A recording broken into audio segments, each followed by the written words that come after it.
They say burning alive is quick. They're lying. It stretches.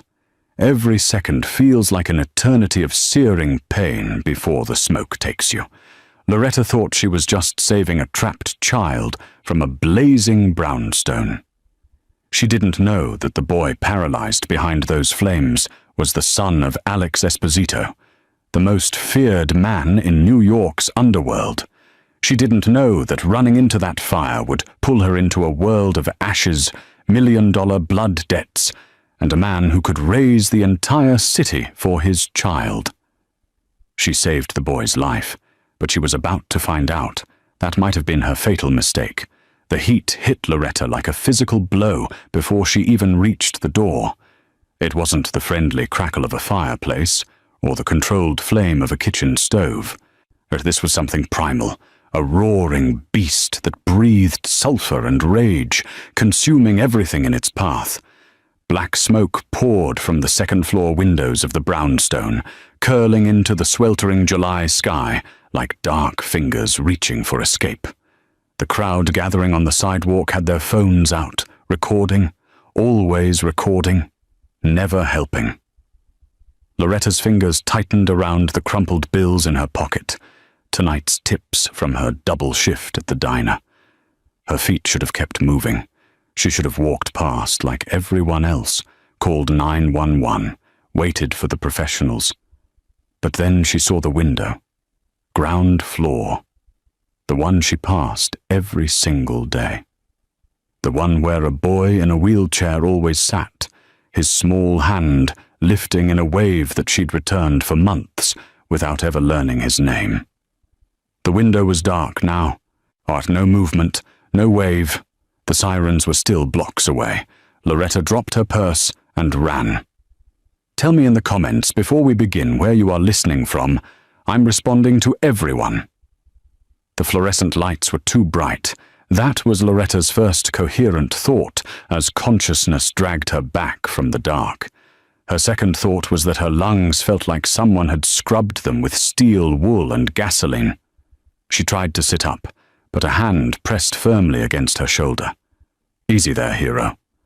The voice belonged to a nurse whose face swam into focus, round, kind, exhausted.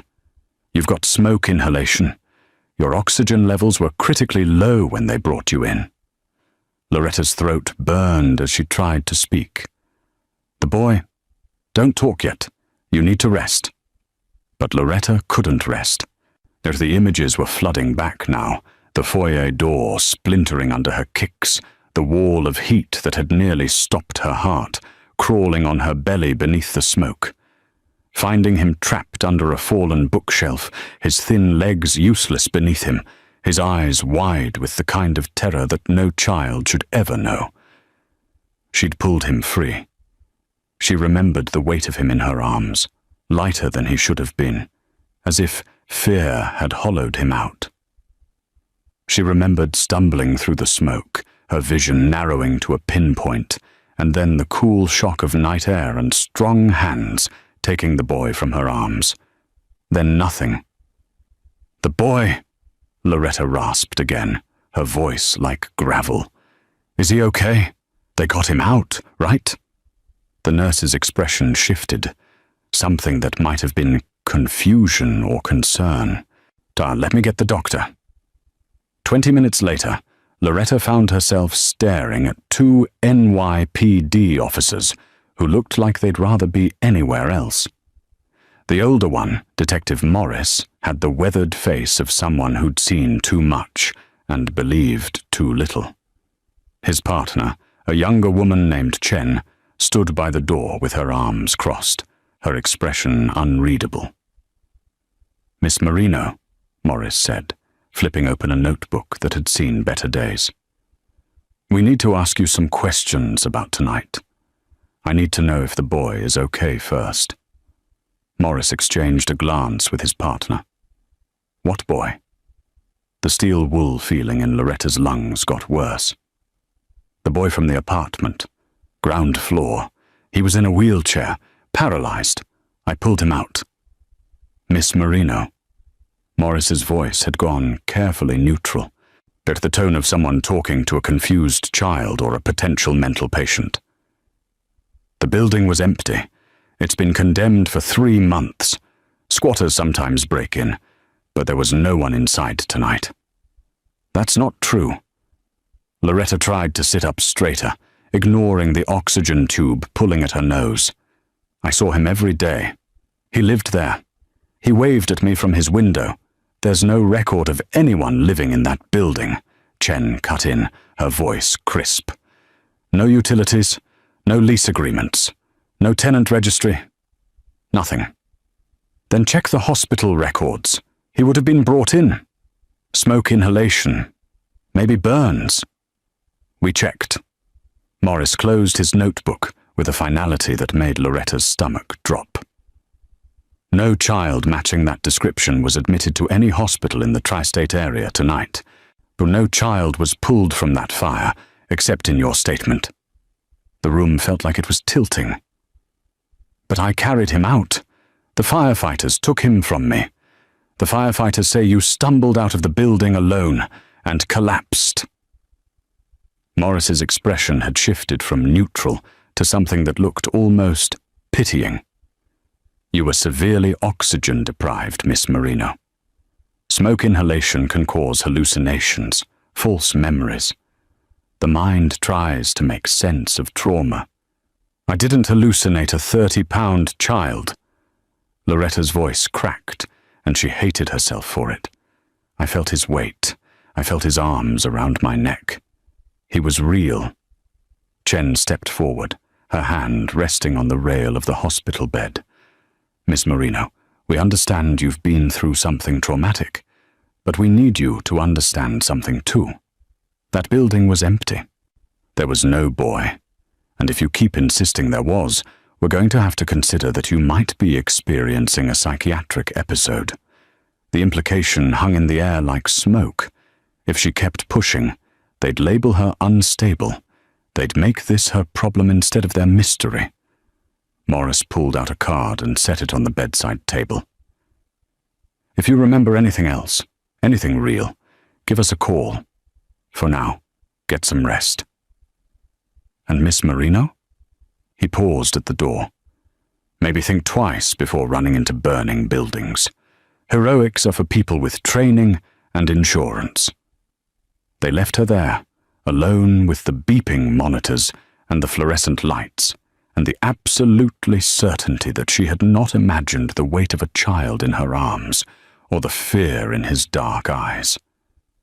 Someone was lying, and Loretta had a sinking feeling that finding out why might burn her worse than the fire had. Loretta was back at work 3 days later because her mother's medication didn't pay for itself, and the hospital bill certainly wasn't going to disappear through wishful thinking. The Starlight Diner on Amsterdam Avenue wasn't much. Cracked vinyl booths, a perpetually broken milkshake machine, and a cook named Jimmy who chain-smoked between orders. But it kept the lights on. Loretta had worked the morning shift, gone home to check on her mother, then come back for the dinner rush. Her lungs still ached with every deep breath, a constant reminder that everyone thought she was crazy. She was refilling coffee for a regular when the bell above the door chimed. The man who walked in didn't belong in the Starlight Diner. So that was Loretta's first thought. He wore a suit that probably cost more than her annual rent. Charcoal grey, perfectly tailored, the kind of craftsmanship that whispered old money and new violence. Dark hair swept back from a face that could have been carved from Roman marble, all sharp angles and cold authority. But it was his eyes that made Loretta's hand freeze over the coffee pot. They were the colour of storm clouds, and they were looking directly at her. 2 men followed him in, broad-shouldered and alert in a way that screamed private security. One moved to the door and flipped the sign to "Closed." The other took up position by the kitchen. "Hey!" Jimmy shouted from behind the counter. "We don't close for another—" The man in the suit pulled out a wallet and placed $500 bills on the counter without looking at Jimmy. "You do now?" Jimmy looked at the money, then at Loretta. then grabbed the bills and disappeared into the back. The handful of customers didn't need to be told twice. They scattered like rats from a sinking ship, leaving their half-eaten meals and Loretta alone with her coffee pot and her suddenly thundering heart. The man approached her booth with the kind of measured stride that suggested he'd never hurried for anything in his life. Up close, she could see the faint shadow of a tattoo creeping up from his collar. Something dark and intricate that his expensive suit couldn't quite hide. Loretta Marino. His voice was deep, controlled, and with the faintest trace of an accent that money and education had tried to erase. Sit. It wasn't a request. Loretta's fingers tightened on the coffee pot. I'm working. Not anymore. Sit down, Miss Marino, or I'll have Marco carry you to the booth. Your choice. The man by the door, Marco, apparently, cracked his knuckles. Loretta sat. The man slid into the booth across from her, with the fluid grace of a predator, settling in for a meal. He studied her for a long moment, those storm cloud eyes taking in her faded uniform, the shadows under her eyes, the bandage still visible on her left arm from where falling debris had caught her. My name is Alessandro Esposito, he said finally, though most people call me Alex. And before you pretend you don't know who I am, let me save us both the time. You've heard the name, and you know what it means. Loretta had heard the name. Everyone in New York had heard the name. The Esposito family controlled everything from the docks to the Diamond District. They were the monsters parents whispered about, the reason certain streets went quiet after dark, the shadow government that operated while the real government looked the other way. I don't want any trouble, Loretta said quietly. Too late for that. Alex leaned back, and the gesture was somehow more threatening than if he'd leaned forward. You ran into a burning building 3 nights ago. You saved a boy, a paralyzed boy that the police insist doesn't exist. Loretta's breath caught. That boy is my son. Luca! Alex's expression didn't change, but something flickered in his eyes. Something that might have been pain in a man capable of feeling it. He's 8 years old. He's been in a wheelchair since he was 5, courtesy of a car bomb meant for me. I keep him hidden, Miss Marino. Protected. Anonymous. Because in my world, children are leverage, and leverage gets people killed. The fire was an assassination attempt. Alex's voice went cold enough to frost the windows. Someone found out where I was keeping him. Someone tried to burn my son alive. And you, a waitress working double shifts to afford her mother's heart medication, ran into the flames and carried him out. Loretta's mind was reeling. How do you know about my mother? I know everything about you, Miss Marino. I know you're 26 years old. I know you dropped out of nursing school when your mother got sick. I know you take the express bus home because you're afraid of the subway at night. I know you've been eating ramen for a week because you're behind on bills. He paused. I also know that my son spoke to you. He didn't say anything. Exactly. Alex leaned forward now, and Loretta saw something in his face that looked almost human. Luca hasn't spoken since the bombing. Selective mutism, the doctors call it. But in the hospital, while you were unconscious and he was being checked over, he asked the nurse if the pretty lady who smells like cinnamon was okay. Those were the first words he's spoken in 3 years. Loretta couldn't breathe. The weight of what he was saying pressed down on her chest, worse than the smoke hat. I need someone to take care of my son, Alex said. Someone he trusts. Someone brave enough to run into fire for a child she's never even met. And someone who can't be bought by my enemies because... He gestured at the diner around them. You're already surviving on nothing. I'm not a babysitter for the mob. No. Alex smiled, and it was the most terrifying expression Loretta had ever seen. "You're going to be much more than that. You're going to live in my home, care for my son, keep him safe. And in return, I'll pay off your mother's medical bills, give you a salary that will make your diner wages look like pocket change, and ensure that no one ever threatens you or your family again. And if I say no?" Alex stood, buttoning his suit jacket with deliberate precision. "Then I walk out that door, and you go back to your coffee pot and your ramen dinners. But understand this, Miss Marino. Someone tried to kill my son once. They'll try again.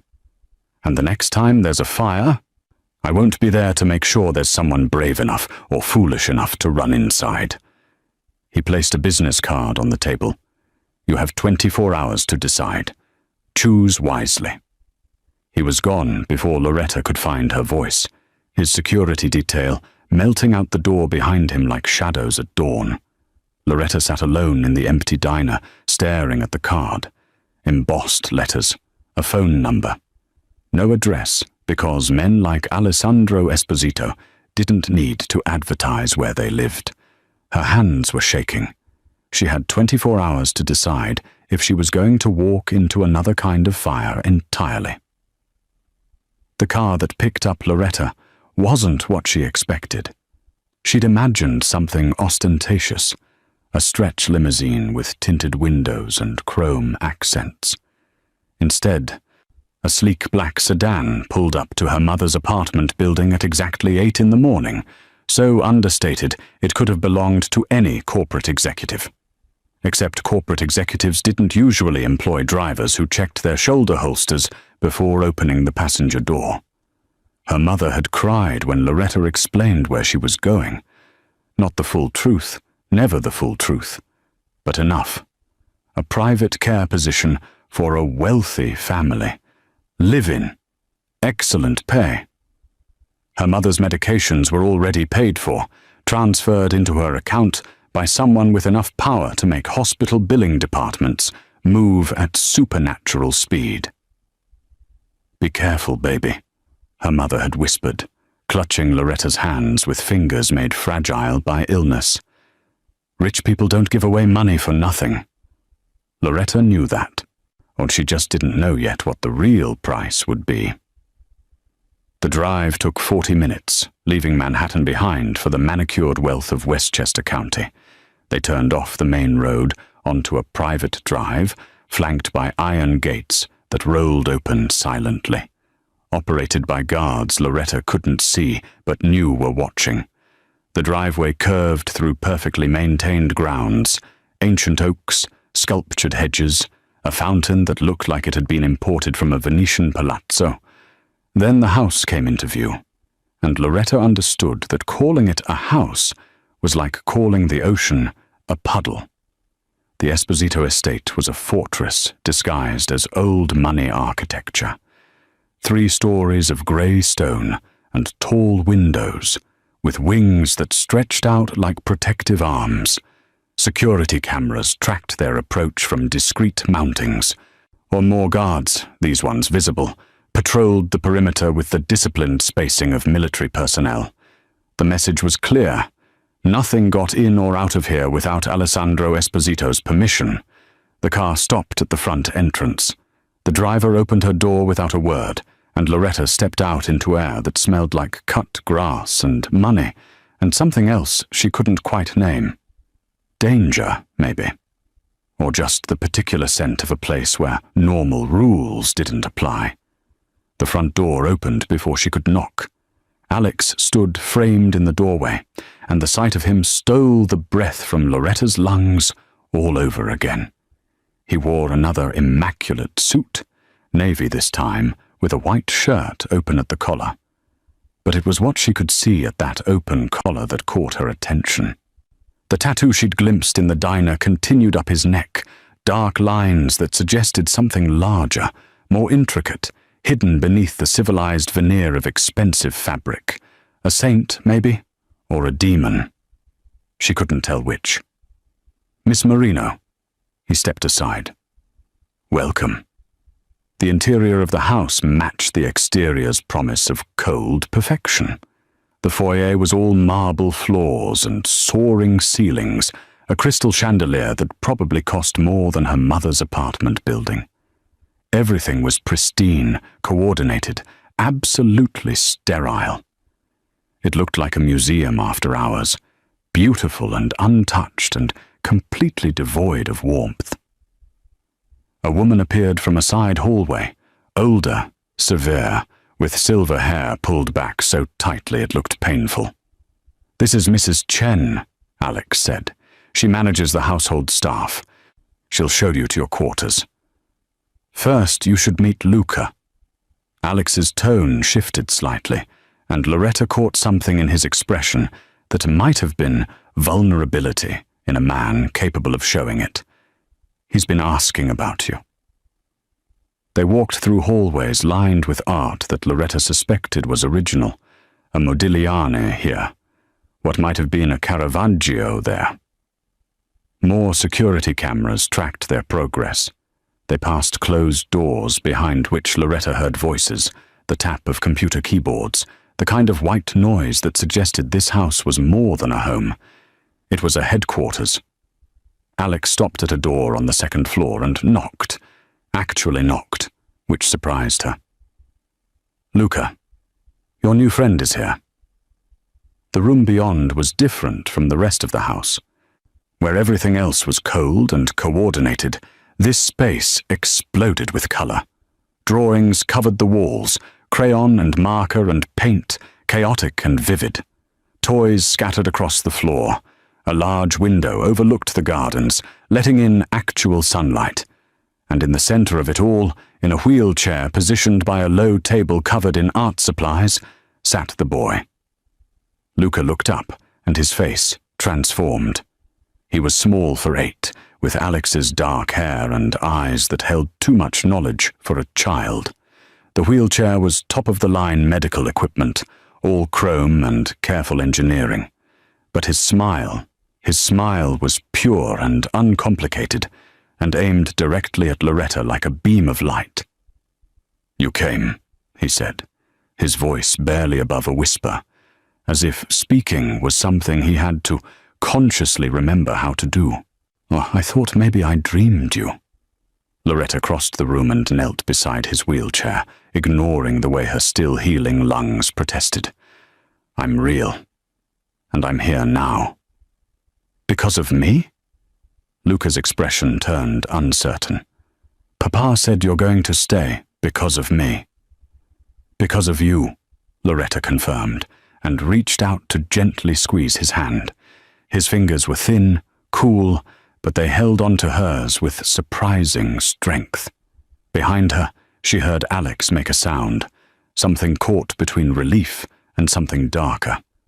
When she glanced back, she saw him standing in the doorway, one hand braced against the frame. The tattoo was more visible now, curling up from his collar. She could make out wings, the suggestion of a blade, script in a language she didn't recognize. A savage history written on skin that expensive suits tried to erase, but never quite could. He caught her looking and didn't look away. "Mrs. Chen will show you the rest of the house," Alex said, his voice carefully controlled again. "Luca has physical therapy in an hour. You'll observe today. Tomorrow, you'll take over his daily routine." "His mother," Loretta started, "is dead." The words were flat, final, allowing no follow-up questions. "It's just us now." Alex left without another word, and Loretta heard his footsteps echo down the hallway like a countdown. She looked around at the colorful chaos of Luca's room, so different from the sterile perfection of the rest of the fortress, and wondered if this was the only place in the entire estate where anything was allowed to be messy or human or real. "Do you like drawing?" Luca asked, tugging at her hand. Loretta smiled, pushing down the unease that crawled up her spine. "I love drawing." "Good." Luca pulled her toward the art table. "Because Papa can't draw at all. His people are always shaped like potatoes.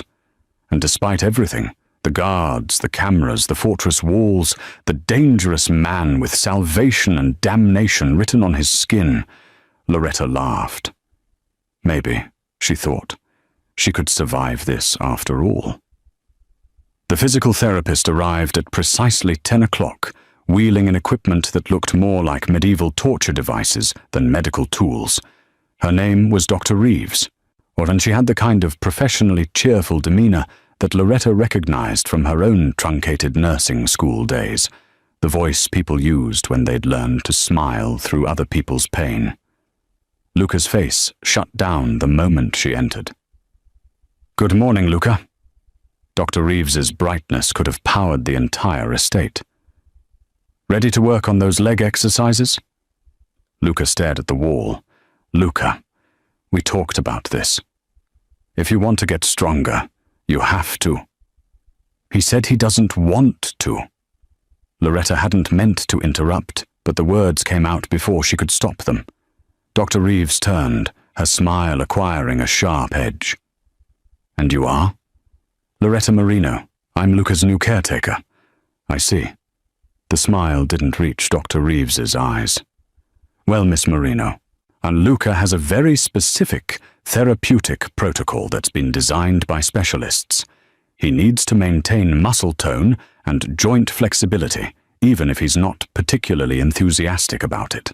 "I'm not doing it," Luca said, his voice small but defiant.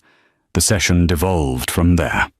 Dr. Reeves tried encouragement, then gentle insistence, then barely concealed frustration. Luca sat in his wheelchair like a stone statue, refusing to cooperate with stretches or exercises, or even basic range of motion work. After 45 agonizing minutes, Dr. Reeves packed up her equipment with movements sharp enough to cut glass.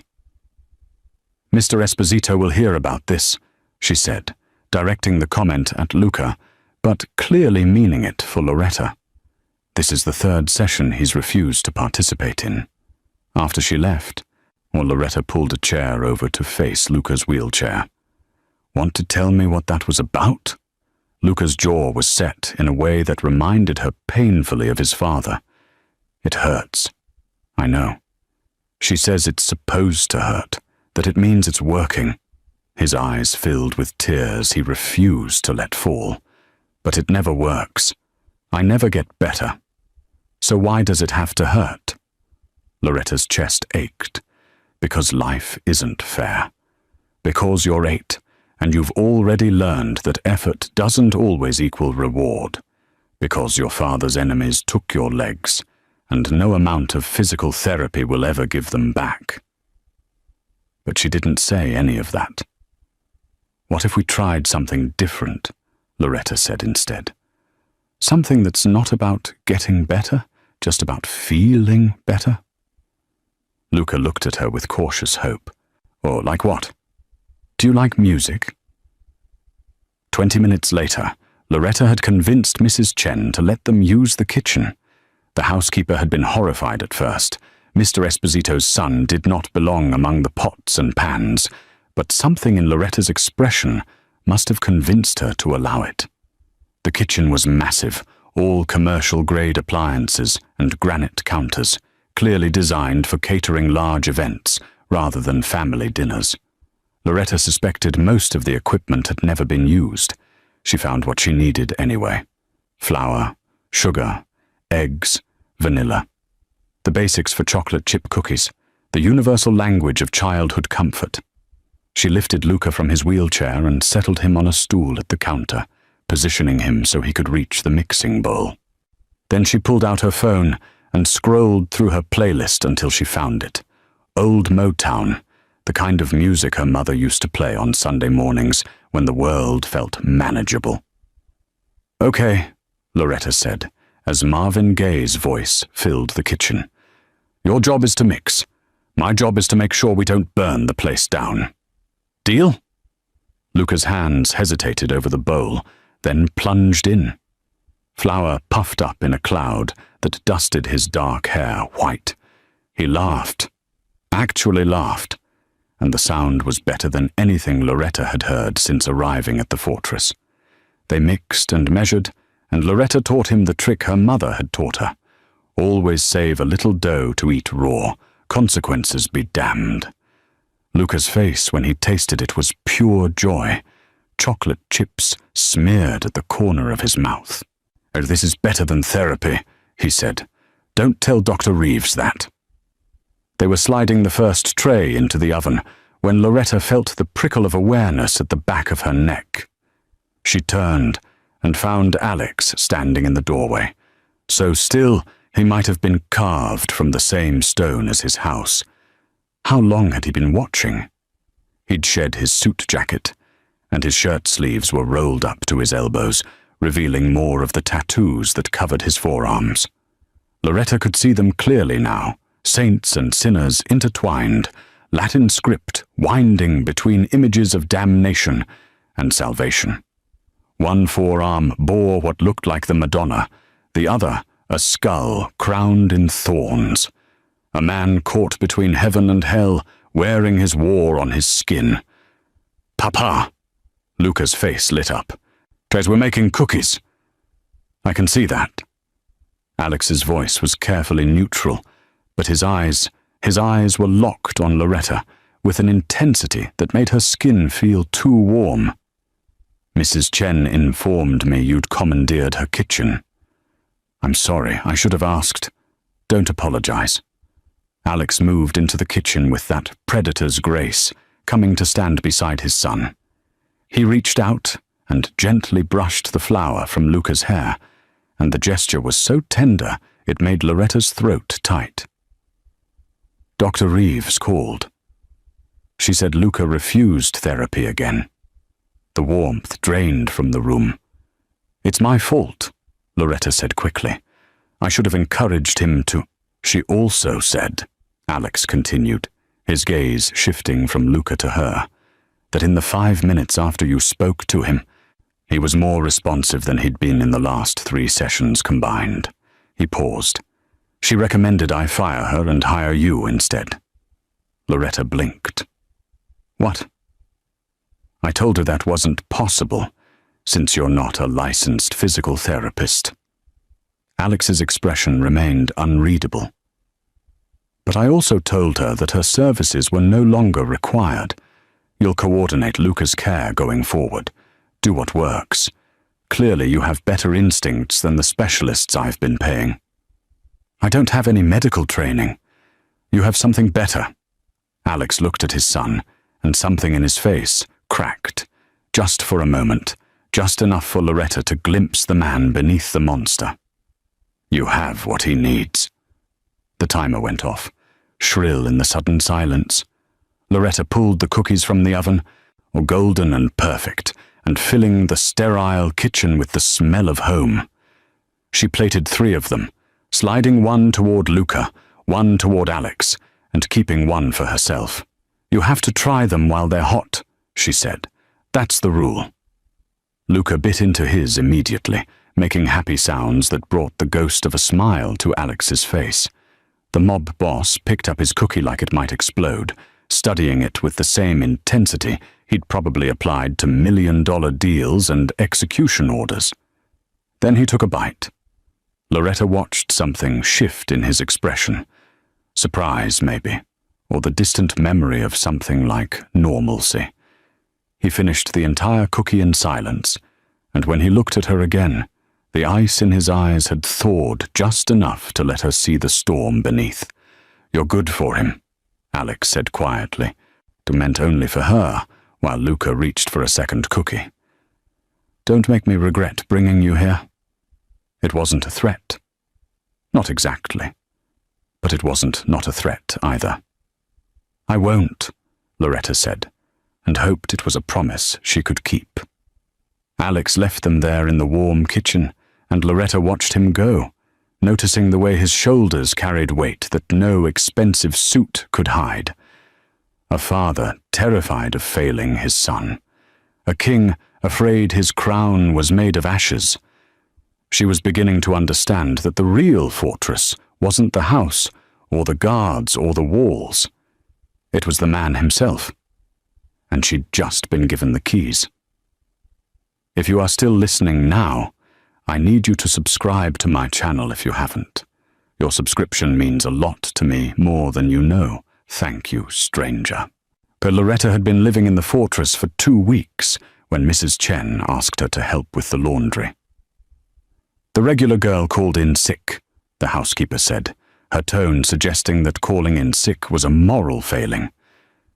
Mr. Esposito's men leave their jackets in the mudroom after patrol. They need to be cleaned and returned by tonight. It wasn't technically part of Loretta's job description, but she'd learned quickly that the Esposito household operated on an unspoken hierarchy, and new arrivals didn't say no to Mrs. Chen. Besides, Luca was napping after an exhausting morning of what Loretta had started calling kitchen therapy, teaching him to knead bread dough, which worked his hand muscles better than any exercise ball while making him laugh at the squelching sounds. The mudroom was off the kitchen, a utilitarian space that smelled like gun oil and expensive cologne. 5 black jackets hung on hooks, identical except for size. Loretta gathered them up and carried them to the laundry room, a space so well equipped it could have serviced a small hotel. She went through the pockets mechanically, the way her mother had taught her, checking for tissues that would destroy a load, receipts that shouldn't be washed, the small, forgotten items that accumulated in men's pockets. The first jacket yielded a stick of gum and spare ammunition. The second held a folded $20 bill. The third was empty. The fourth jacket belonged to Marco. She knew it was his because she'd seen him wearing it that morning, standing post outside Luca's door while she and the boy worked on a puzzle. Marco was Alex's right-hand man, of the one who'd cracked his knuckles at the diner, the one who seemed to materialize whenever Alex needed something handled. He was broad-shouldered and efficient, with the kind of face that disappeared from memory the moment he left a room, useful in his line of work. Loretta's fingers found something hard and metallic in the inside pocket. She pulled out a Zippo lighter, heavy and well used, the chrome finish worn at the edges from years of handling. It was engraved with something. She tilted it toward the light and made out a wolf's head, crude but distinctive, the kind of personal item a man carried for years, maybe decades. She shouldn't have opened it. She knew that, even as her thumb flicked the top. The smell hit her immediately, sharp, chemical, unmistakable. Not lighter fluid, accelerant, or the same smell that had filled her nose and lungs as she'd crawled through the burning brownstone, the scent that still sometimes woke her at 3 in the morning, gasping. Loretta's hands started shaking. She closed the lighter carefully and stood there in the laundry room, her heart hammering against her ribs. There could be innocent explanations. Maybe Marco smoked. Maybe the lighter was old and the fuel had degraded. Maybe she was paranoid, seeing threats where there were none, because she was living in a house full of dangerous men, and her nerves were shot. But she kept seeing the brownstone engulfed in flames, kept feeling the heat that had nearly stopped her heart, kept remembering Luca's terrified eyes as she'd pulled him from beneath that fallen bookshelf. "Someone found out where I was keeping him," Alex had said, "'cause someone tried to burn my son alive." Loretta's nursing school instincts kicked in, the same instincts that had made her decent at triage, at separating genuine emergencies from false alarms. She needed more information. She needed to be sure before she accused Alex's most trusted man of trying to murder his child. She took out her phone and photographed the lighter from every angle, capturing the wolf's head engraving, the worn finish, the distinctive markings. Then she opened it again and photographed the inside mechanism, the fuel chamber, everything. Her hands were steadier now, moving with purpose. The sound of footsteps in the hallway froze her mid-shot. Loretta shoved the lighter back into Marco's jacket pocket and grabbed a random shirt from the pile, pretending to examine a stain as the laundry room door opened. Marco filled the doorway, his expression pleasant and utterly unreadable. "Mrs. Chen said you were doing laundry. I need my jacket back. Mr. Esposito wants me to drive into the city." "Of course." Loretta's voice came out steadier than she felt. She pulled his jacket from the pile and held it out. "I haven't washed it yet. Was just checking the pockets. Find anything interesting?" The question was casual, but his eyes weren't. Gum wrapper in one of them, ammunition in another. She met his gaze directly, willing herself not to look away. "You guys should really empty your pockets before you hand over the jackets." Marco took the jacket and shrugged it on with practiced ease. His hand went automatically to the inside pocket, patting it once, checking that the lighter was still there. The gesture was unconscious, habitual, of the kind of thing a man did 100 times a day without thinking. He knew exactly where it was. He always knew where it was. "Good advice," Marco said, and smiled. It didn't reach his eyes. "Thanks for the help, Miss Marino. Mr. Esposito appreciates how well you're taking care of his son." He left, and Loretta listened to his footsteps recede down the hallway. She counted to 60, then 90, making sure he was really gone. Then she locked the laundry room door and pulled out her phone with shaking hands. The photos were clear, detailed, damning. She opened a new note and started typing everything she could remember about the fire, the smell, the heat, the specific way the flames had spread. The brownstone had burned fast, too fast for a normal electrical fire or even a careless cigarette. She'd thought it at the time, but hadn't had the vocabulary to explain it. Now she did. Accelerant, professional arson, an inside job. Marco had access to Luca's location. Marco had been with Alex for years, trusted completely. Marco could move through the house without anyone questioning his presence. Marco had tried to kill an 8-year-old boy, and now Loretta was living in the same house as him, caring for the child he'd already tried to murder once. She thought about going to Alex immediately, showing him the photos, demanding Marco be arrested or disappeared or whatever it was mob bosses did with traitors. But something stopped her. She'd been here 2 weeks. Marco had been here for years. Who would Alex believe? His most trusted lieutenant or the waitress he'd hired because his son liked the way she smelled like cinnamon? Or she needed more than a lighter and a suspicion. She needed proof. That would be undeniable. Loretta finished the laundry on autopilot, her mind racing through possibilities and plans. She returned the jackets to the mudroom, Marco's hanging exactly where she'd found it, the lighter still in the pocket like a ticking bomb. That night, she lay awake in her comfortable bedroom in the fortress, listening to the sounds of guards changing shifts outside her window. Somewhere down the hall, Luca slept peacefully, probably dreaming of cookies and finger paints and all the normal childhood things he'd been denied. And somewhere else in this massive house, Marco slept too. The enemy wasn't at the gates. He was already inside. Loretta stared at the ceiling until dawn, the smell of accelerant still burning in her memory, and wondered how long she had before the monster struck again.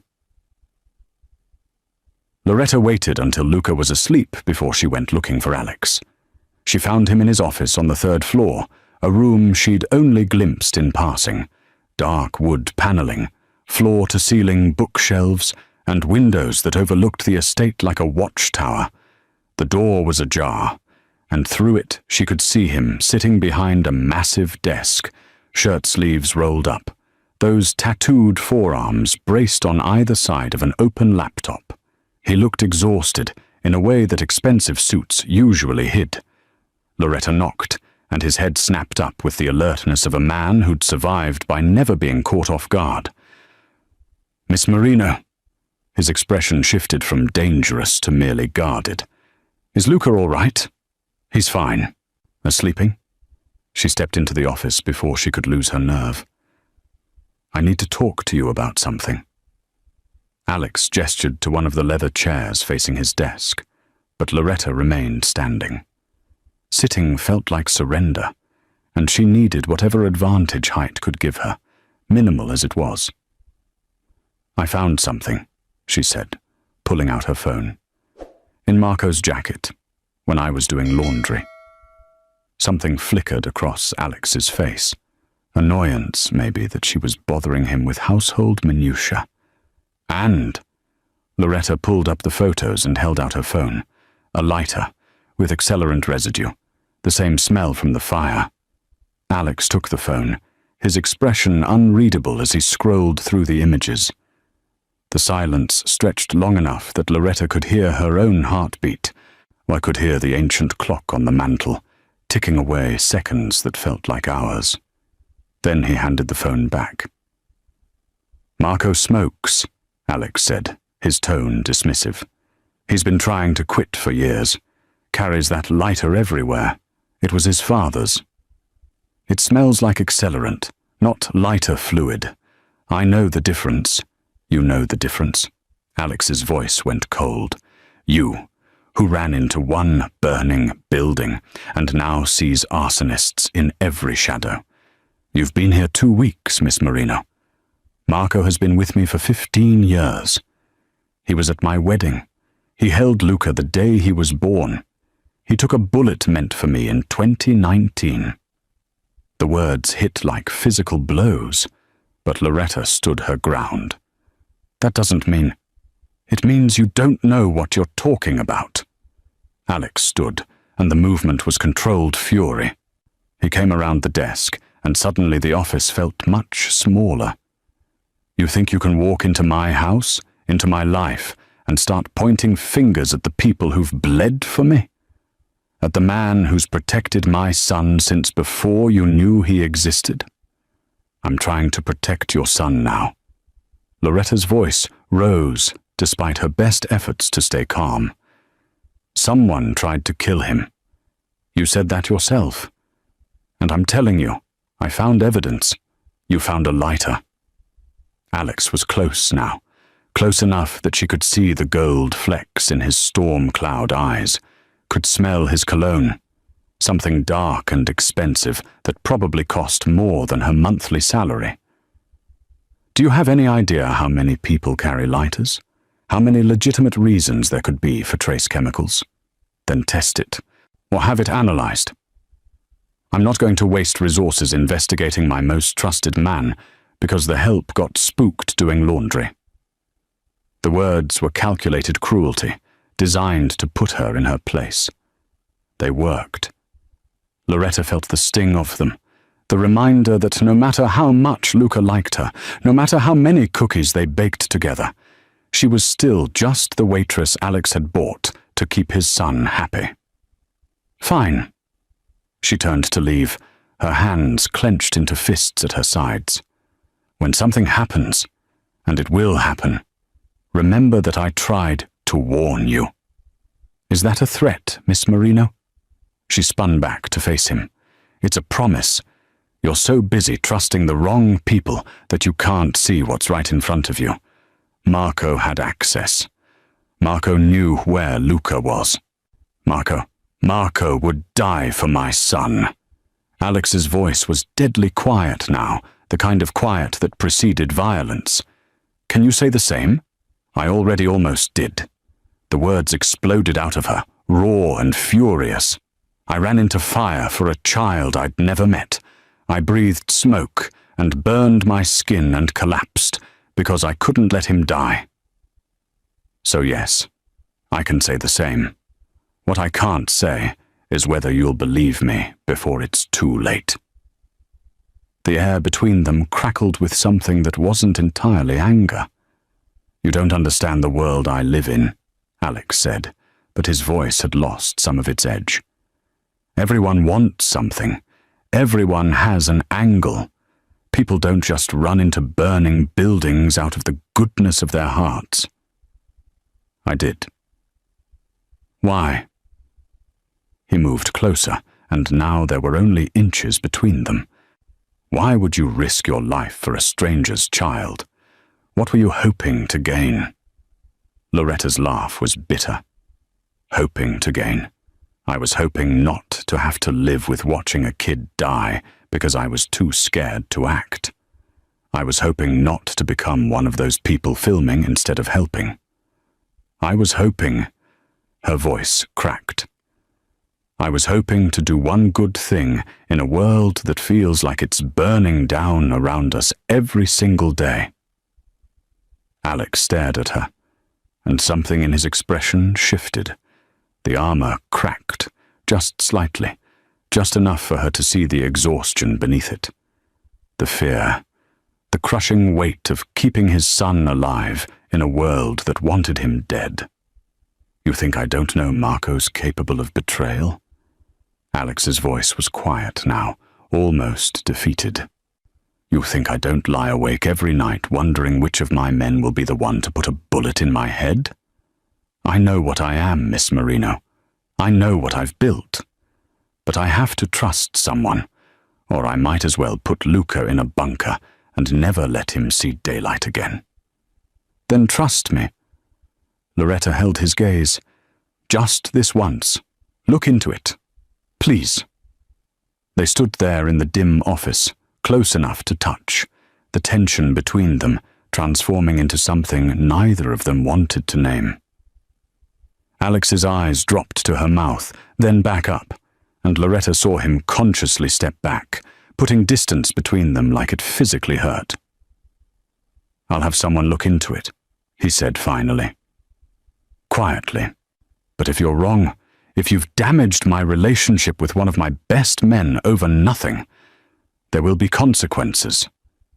And if I'm right, Alex's expression went dark. Then Marco won't live long enough to regret it.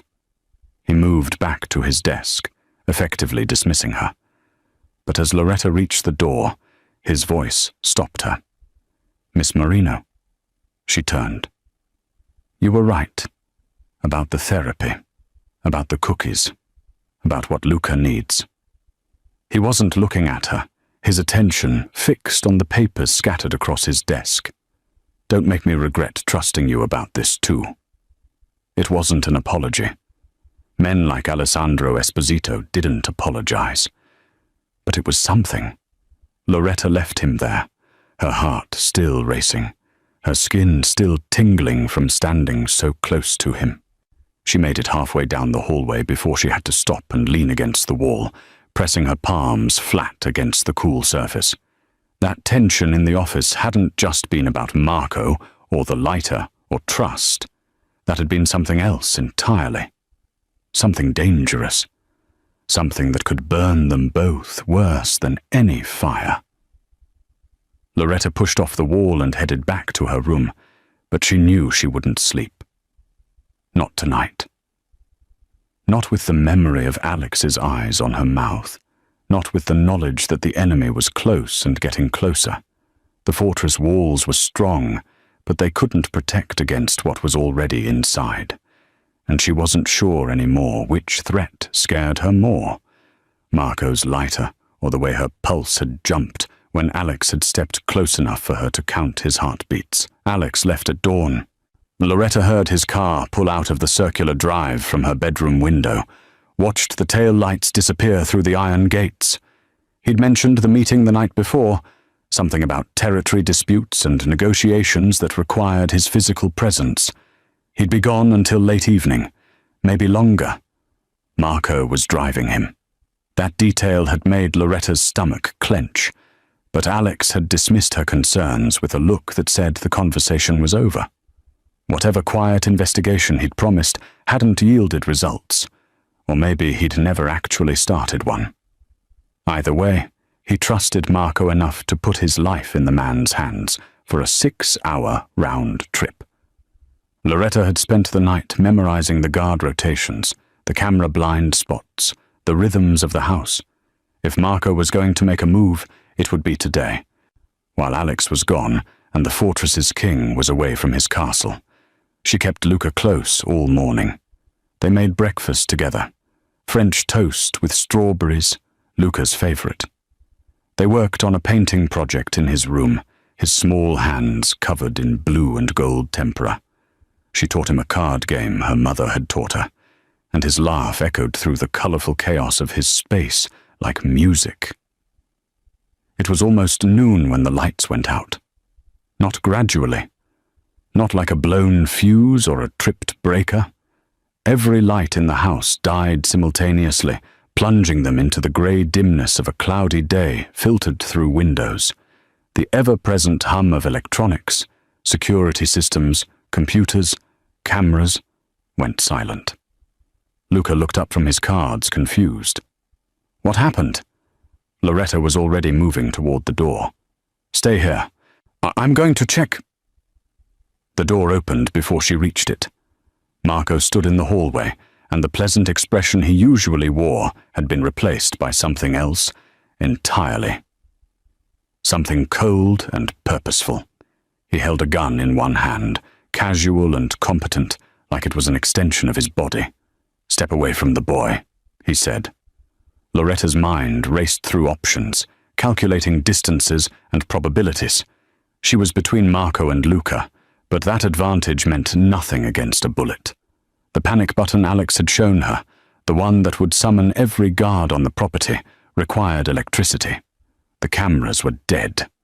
The hallway was empty because Marco had chosen his timing perfectly during the shift change when coverage was thinnest. You don't have to do this, Loretta said, her voice steadier than she felt. But whatever they're paying you, you don't know anything about what I have to do. Marco moved into the room, and Loretta noticed he was wearing gloves. No fingerprints, no evidence.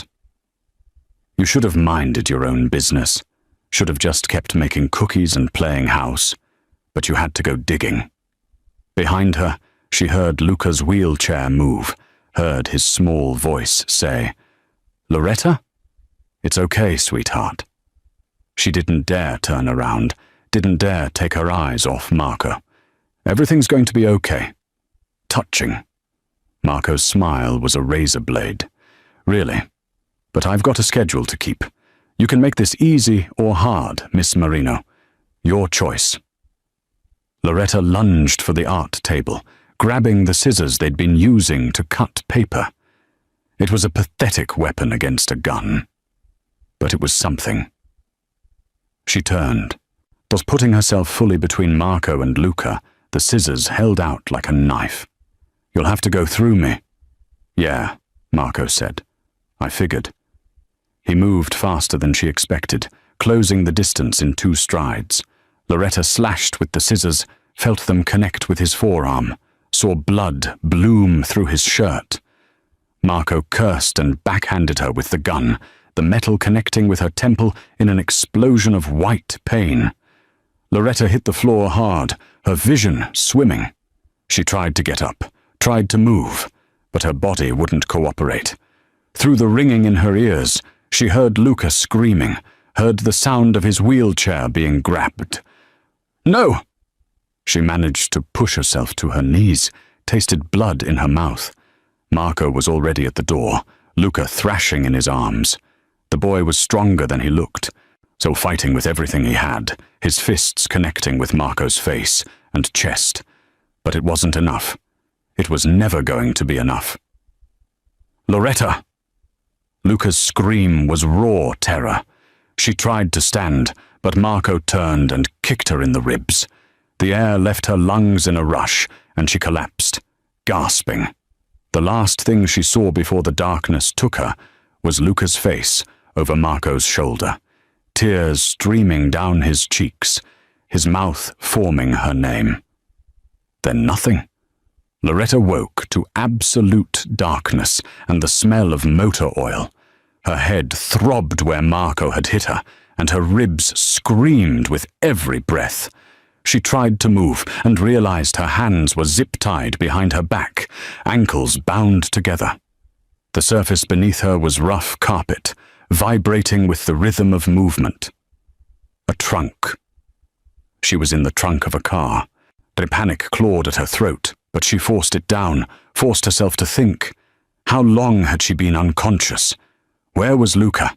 The car was moving, which meant they were already away from the estate, already beyond the reach of Alex's guards. She tested the zip ties, twisting her wrists. Too tight. The plastic bit into her skin, and she felt the wet warmth of blood. Her fingers searched the trunk's carpet, looking for anything. A tool, a latch, a weapon. Nothing. The car hit a pothole, and Loretta's head bounced against the trunk floor, sending fresh sparks of pain through her skull. She bit back a scream and kept searching, her fingers finally finding the emergency release handle that all modern cars were required to have. She pulled. Nothing happened. Marco had disabled it. Of course he had. But he'd probably disabled everything. The GPS, the OnStar, any system that could track the vehicle. He'd been planning this for weeks, maybe months, waiting for the perfect opportunity. And she'd given it to him by warning Alex, by making Marco aware that she knew. The car slowed, turned, the quality of the road changed, smooth pavement giving way to something rougher. Gravel? Dirt? They were leaving the main roads, heading somewhere remote. Somewhere no one would hear screams or see smoke. Loretta's heart hammered against her cracked ribs. She thought about Luca, terrified and alone with a man who'd already tried to kill him once. She thought about Alex, hours away, trusting the wrong person while everything he loved burned. She thought about the fire that had started all of this, or the heat and smoke and the choice she'd made to run toward danger instead of away from it.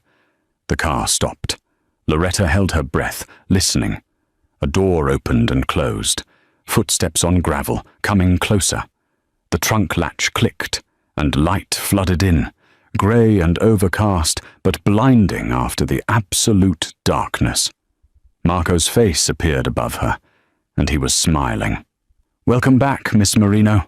I was worried I'd hit you too hard."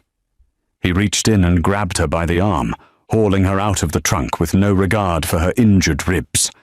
She bit back a scream as her feet hit the ground, her bound ankles unable to support her weight. She was at an industrial complex, old, abandoned, the kind of place that had been left to rot when the jobs moved overseas. Rusted metal buildings stretched across a cracked parking lot, overgrown with weeds. In the distance, she could see the skeletal remains of a smokestack, and in Marco's other hand, held like a suitcase, was Luca's wheelchair. Empty. "Where is he?" Loretta's voice came out hoarse, desperate. Marco's smile widened. "Waiting for you. Both of you are going to help me send Mr. Esposito a very important message." He pulled something from his pocket, the Zippo lighter with the wolf's head engraving. "Some fires," he said, flipping it open, "are meant to burn everything to ash." The smell of accelerant filled the air, and Loretta understood with crystalline clarity that she wasn't going to walk away from this. Neither was Luca, unless she found a way to become fire herself. Marco dragged Loretta across the cracked parking lot toward the largest building, a steel mill that hadn't operated in decades, but the main doors hung open like a mouth, revealing darkness beyond. Her bound feet scraped against gravel and broken glass, leaving a trail of blood that no one would ever follow. Inside, the mill was a cathedral of decay. Massive machinery loomed in the shadows, conveyor systems, furnaces, industrial equipment that had been stripped of anything valuable and left to rust. Pigeons scattered from the rafters as Marco hauled her deeper into the building, their wings beating against the silence like 100 tiny heartbeats. Then she saw him. Luca sat in his wheelchair in the center of the floor, his small body dwarfed by the industrial wasteland around him.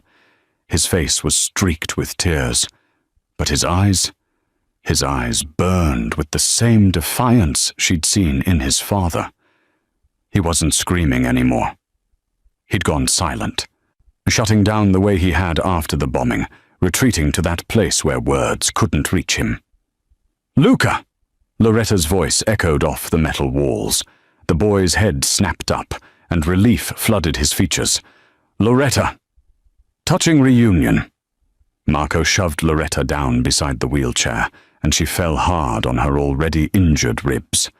Pain whited out her vision for a moment. The nanny dies trying to save the crippled kid. Very tragic, very heroic. Mr. Esposito will probably put up a statue. Loretta's hands were still zip-tied behind her back, but her fingers found Luca's through the wheelchair spokes. His small hand gripped hers with desperate strength. "You won't get away with this," she said, fighting to keep her voice steady. "Alex will know it was you." "Will he?" Marco pulled out a canister, industrial accelerant, the professional grade used in controlled demolitions. He began splashing it in a wide circle around them, the chemical smell overwhelming in the enclosed space. Or will he think it was the Calabrese family, finally making their move? "I've been very careful to leave their fingerprints all over this. The car I borrowed, the accelerant I purchased, even the location. This mill used to be their territory." He was creating a frame, a perfect, plausible story that would send Alex to war with the wrong enemy, while Marco disappeared with whatever payment had bought his betrayal. "Why?" Luca's voice was small, broken. "I thought you were my friend." Something flickered across Marco's face. Regret, maybe, or the ghost of the man he'd been before money had mattered more than loyalty. "Nothing personal, kid. But your father made a lot of enemies. Someone was going to collect eventually. I just made sure I got paid to look the other way." He pulled out the Zippo lighter, the wolf's head catching the dim light filtering through the broken windows. Loretta's mind raced through possibilities, through the slim chances of survival. The zip ties were plastic, tight enough to cut off circulation. The accelerant made a complete circle around them. Once Marco lit it, they'd have seconds before the fire became an inferno. But Marco was talking. Villains always talked, buying time while they savored their victory. And while he talked, Loretta was working her wrists against the plastic, feeling for any weakness, any give. "The Calabrese family offered me $2 million, Marco said, circling them like a shark. $2 million to make sure the Esposito heir didn't make it to adulthood. They wanted it to look natural at first, an accident, a tragedy. But you survived that fire, kid. And when the pretty waitress started asking questions, I knew I had to accelerate the timeline." Loretta felt the zip tie shift. Her wrists were slick with blood, and the plastic was beginning to give. Just a little more. "Alex trusted you," she said, keeping Marco's attention on her while she worked. "He would have died for you. And that's why it was so easy." Marco smiled. "Trust is a weakness in our world, Miss Marino. Mr. Esposito forgot that. I'm just here to remind him." He flicked open the Zippo. Loretta felt the zip tie snap. Everything happened at once. Marco touched the lighter to the accelerant. Flames erupted in a circle, racing around them with hungry speed. Loretta's hands came free, and she grabbed Luca, hauling him out of the wheelchair just as the fire reached it. The chair ignited like a torch, plastic and fabric and foam burning with toxic black smoke. "Run!" Loretta screamed, but Luca's legs were useless. She lifted him, her ribs screaming in protest, and stumbled away from the flames. But Marco had planned well. The fire circle was complete, trapping them in a shrinking space as the flames spread to the oil-soaked machinery, climbing the walls, racing toward the rafters. The heat was immediate and overwhelming, stealing the oxygen from the air.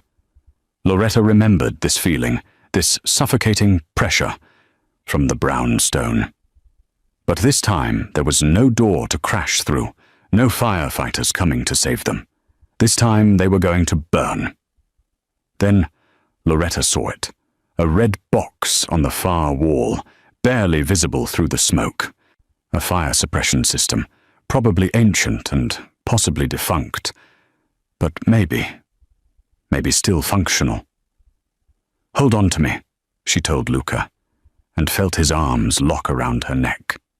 She ran toward the wall, through smoke and heat that seared her lungs. The flames were spreading faster now, feeding on decades of accumulated oil and debris. She couldn't see Marco anymore, couldn't hear anything over the roar of the fire. Her hand found the box. She ripped it open and pulled the lever. For a terrible second, nothing happened. Then the sprinklers erupted. Water cascaded from the ceiling in a torrential downpour, hitting the flames with explosive force. Steam filled the air, scalding and dense, but the fire began to retreat, hissing its rage. Loretta collapsed against the wall, Luca still clutched in her arms, both of them soaked and shaking. Through the steam, she saw Marco, his face twisted with fury. He had a gun, of course he had a gun, raising it towards them. Loretta turned, tried to shield Luca with her body. The shot never came. Instead, another sound cut through the chaos, the distinctive crack of a high-powered rifle. Marco's body jerked, his eyes going wide with shock. He looked down at the bloom of red spreading across his chest, then crumpled to the wet floor. Through the steam and smoke, Alex Esposito emerged like an avenging angel. He held the rifle with professional competence, his expensive suit ruined by water and ash. Behind him, a team of men fanned out, securing the building with military precision. But Alex only had eyes for his son. "Luca!" He crossed the space in seconds, dropping to his knees beside them. His hands ran over Luca, checking for injuries with a desperation that shattered his carefully maintained control. "Are you hurt? Did he—" "I'm okay, Papa." Luca's voice was small but strong. "Loretta saved me. Again." Alex's eyes finally met Loretta's, and what she saw there stole her breath more completely than any smoke. Relief and rage and something else, something that burned hotter than the dying flames around them. "You were right," he said, and his voice cracked on the words. "About Marco, about everything. I should have listened. I should have—" "You're here now," Loretta interrupted, because anything else he said would break them both. "That's what matters." Alex reached out and pulled her close. Luca caught between them, the three of them kneeling in the water and ash of the ruined mill. His forehead pressed against hers, and she felt him shaking, this man who'd built an empire on violence and fear, trembling like a child. "I thought I'd lost him," Alex whispered. "I thought I'd lost you both." The admission hung in the steaming air, more dangerous than any fire, more devastating than any betrayal, because in that moment, Loretta understood what she'd been trying not to see for weeks. She hadn't just saved his son. She'd claimed his heart, and in this world of ashes and violence, that might be the most dangerous thing of all. 6 months later, the fortress didn't feel like a fortress anymore. Loretta noticed it in small ways first, the way sunlight seemed to reach corners that had been dark before, the way laughter echoed through hallways that had only known silence. Mrs. Chen hummed while she worked now, and the guards smiled when Luca wheeled past them, his chair decorated with stickers he'd applied himself in a riot of color and chaos. The house had learned to breathe. Luca was the most visible change. He'd started physical therapy again, but with a new therapist who understood that progress didn't always look like medical textbooks said it should. He was speaking in full sentences now, telling elaborate stories about dragons and knights and waitresses who ran into burning buildings. His room had expanded into the adjacent space, filled with art supplies and adaptive equipment and the beautiful mess of a childhood reclaimed. But the biggest change was Alex. He still wore the expensive suits, still carried himself with that controlled power that made grown men step aside.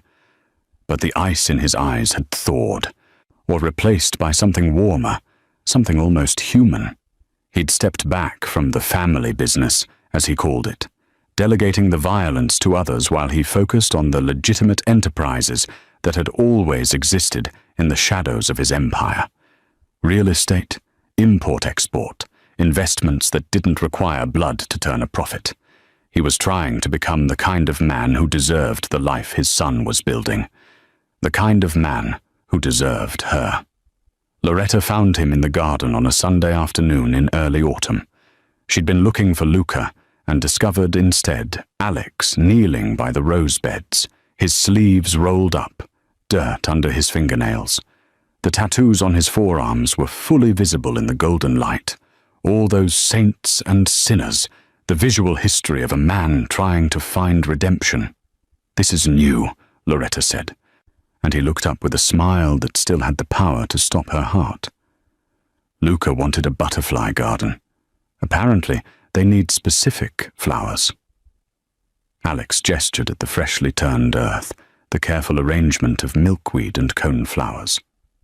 "I've killed men for less than what these plants are costing me, but my son wants butterflies, so I'm learning about pollination." Loretta laughed, the sound carrying across the manicured lawn. Alessandro Esposito, mob boss turned gardener. The tabloids would have a field day. Former mob boss. He stood, brushing dirt from his hands. "I'm a legitimate businessman now. Ask my accountant." "Your accountant is terrified of you." "As he should be. I pay him very well to be terrified." Alex's expression softened as he looked at her, and Loretta felt the familiar flutter in her chest that had become constant over the past months. They'd been dancing around this thing between them, this attraction that had started in anger and evolved into something neither of them quite knew how to name. They hadn't acted on it. Not with Luca to consider, not with the weight of everything that had happened still fresh. But it was there, constant and patient, waiting for the right moment. "Walk with me," Alex said, and offered his hand. They walked through the garden, past the fountain, where goldfish now swam in water that caught the afternoon sun like liquid gold.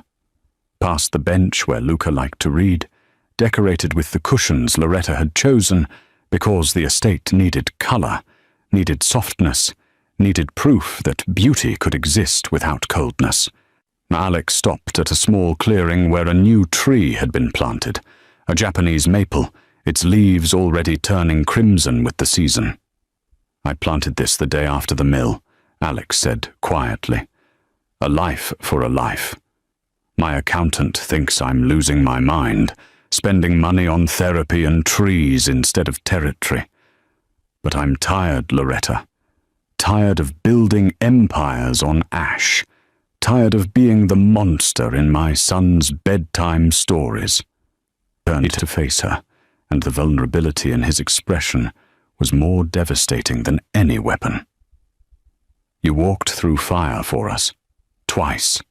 You didn't ask what we could give you, or what you would gain.